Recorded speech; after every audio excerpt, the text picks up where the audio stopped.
I've recorded an intro to this video probably 10 times, just over and over and over, trying to get it perfect, but I'm not perfect, so I'm just gonna roll with the punches. Let's see how this goes. First and foremost, prayers to Charlie Kirk and his family. That was a travesty.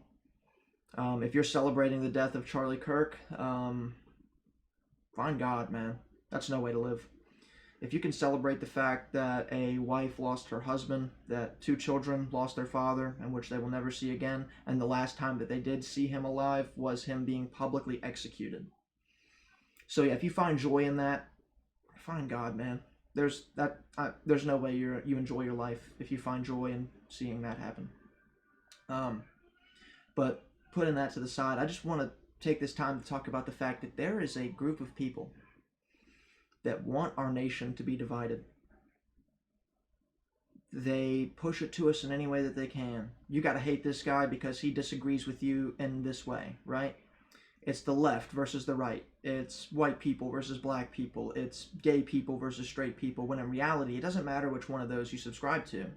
You've been sold something so that you hate your fellow man. Because if the prisoners all hate each other, they'll never work together to break free from the prison. We are in the late stages of capitalism where what is going on right now is essentially there are companies that have insane buying power. In 2008, when the financial crisis happened in 2008, when the economy fell through, so many Americans lost their homes. And what did BlackRock do? It swooped in, bought all of those homes so that it can rent them back to us. They are buying up all the single-family homes in the United States and artificially raising the housing costs in our nation. That's why housing for us is unobtainable. Our dollar lost 25% of its value in the last 5 years. That's not good. The banks are constantly printing more money, depreciating the value of the dollars we already have, and then loaning it back to us with interest. Originally, our money was backed up by gold, but in 1913, J.P. Morgan and his rich oligarch friends gathered together and they cooked up the 1913 Federal Reserve Act, which took away the gold standard and basically put the trust of the U.S. dollar into the hands of big banks.